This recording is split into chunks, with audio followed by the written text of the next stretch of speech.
Hey there, how we doing today? We're taking a look at a new Seiko watch, and by this um, long shaped box with the gold lettering, you can tell we're going to be taking a look at something important.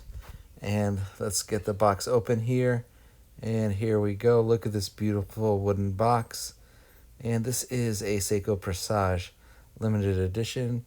In the cardboard there, you've got the booklet, warranty, all that kind of boring stuff, but when you need it, you need it. Is there in there? And let's take a look at this. This is the SPB359. It is a really a remake of an important Seiko watch, and can't wait to get into it here. Again, great cardboard, great wood box, much better than the cardboard ones we usually get. And it's always nice when they kind of dress something up a little more. And here we go. Now, man, doesn't that look vintage, guys? Check that out. This is a limited edition, and this is celebrating the 110 years of Seiko wristwatches. Yes, you might be like, oh, well, I thought 140 years for Seiko last year, but yes, the company started in 1881, and the wristwatch itself, the first wristwatch is 110 years, and this this remake of that famous wristwatch, Seiko's first wristwatch, that is what this model is, the SPB 359. Now let's get this out of the plastic here, and it is just a cool watch. You can see there, back then they used to be pocket watches, and you can see how Seiko modified a pocket watch to fit it on a strap to be Seiko's first wristwatch. Look how thick that is there. You know, that's a chunky guy. But you can imagine it being like one of those mini pocket watches, the smaller size pocket watch, and how they put it onto the strap, the way they kind of figured out how to do it there. And this one, the one it's the reissue is of the Laurel, and the Laurel actually was Japan's first wristwatch as well. So we're celebrating 110 years with this reissue here, and I can't get over it. I mean, it just looks like a really cool, looking at the casing and stuff like that right now. As I showed earlier, the enameling is done on the dial, superb enameling as usual, so beautiful dial, but you can really see how much this looks like a pocket watch. Now, you gotta think again about the time. There really weren't much wristwatches around, and the wristwatch was a new thing 110 years ago, and what this one does is it pays homage to the Laurel, and I'm going to go pop a picture on here for you so you can see what the original Laurel looks like. And here you go. You got the dial is much simpler. It doesn't have the power reserve indicator on there. You can see the power reserve there by the 9 o'clock.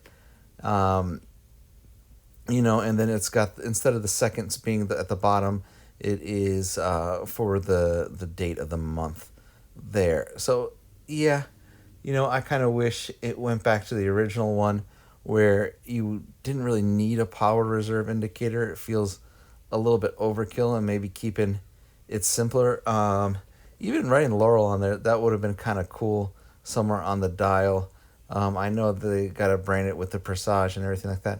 And it would have been neat to have the second hand being on the bottom too. But, it is a reissue. It's not the exact same look. Everything else in the watch looks very similar to it, band and everything like that. Now, of course, you have a modern movement in here. And the first Laurel was built, 110 years ago. First wristwatch in Japan, but right here we get to enjoy it. This is kind of a neat watch. When you wear it around the street, I wonder if people stop you because it is so funky looking. It looks unusual. Nowadays, people might even think of it kind of like a steampunk type of style, even though it's just recreating the old vintage Laurel there. So if you got one, and leave in the comments, see what do people say when they see it. Do people even realize what it is, that it's a remake, that it was an important watch in Japan's history? Now, the case size on this guy is 37.5 millimeters, and the height of it is 12.6 millimeter. Now you can see they didn't just stick this on a normal band. They recreated that band, and it's even got, with the lugs and everything to fit kind of into the band, and it's almost like a buckle that kind of goes through the watch itself. Not through the watch, but behind the watch and into the strap. Sorry, the dial is a white enamel, and the white enamel is by Mitsuru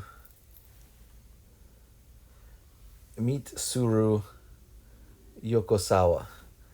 And here we go. I took it off, and you can really see how it got that pocket watch vibe to it. And with the enameling, you've got the black numerals and the red on top, just like the Laurel did.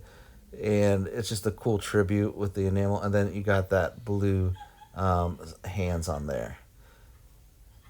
And this caliber of the movement, it is a 6R27, and that is, of course, an in-house automatic, and it's 29 joules. And this one, even though it's 6R, it is a 45-hour power reserve, and you've got that reserve indicator that I showed you on the dial a little bit earlier. And right there, you can see that's got the onion-shaped crown on the side. And this guy, in case you guys accidentally get it wet or something, it is a 50-meter water resistance. And then I'm not going to put it on my wrist all the way here. I'm just kind of lay it on so you kind of get an idea of how it looks, because the way the band is and everything, I don't want to put any extra creases into this one. Here you go. See what I was saying? It's a real unique style. It looks real funky, real retro, and I wonder the reaction you're going to get down the street, but who cares what the reaction is. If you like it, you like that vintage style. I kind of like it just because it is so different, and it does pay homage to where watches come from. And this limited edition is a limited edition of 2,500 pieces, so that's 2,500 worldwide. And my wrist is a 7.5-inch wrist, so you get size wise. It does sit up, a little tall. They say it was. I said it was what 12.6 millimeter in height, and I don't think that's the strap. The strap, sets it up a little bit higher too, and with that onion shaped crown, it will kind of get caught a little bit if you're not careful with it. So overall, a great piece. I like it. It was really cool. It's something different. It's great for the 110th anniversary. Kudos to them for releasing a style like this. I thought they were going to do like they did a couple years ago, where it was something that was inspired by it, but it really didn't look like it that much. But this one, you can clearly see it does look very similar to it. I know it's not exact. The dial is got a lot more going on than the original, but it's cool for them trying it, even to make this special kind of band. And I know bands, they wear out after time pretty good. I wonder how long Seiko is going to keep these bands in stock. So if you break it down the road, like let's say 5, years from now, or 3 or 4 years from now, our Seiko is still going to be producing this limited edition band just for this one particular model. So it's always weird when you got kind of funky sizes with that kind of stuff. But I'd like to thank you for taking the time to watch the video. I appreciate all of you guys. Please like and subscribe if you're interested in this. Check us out at depalas.com. Thank you. Bye.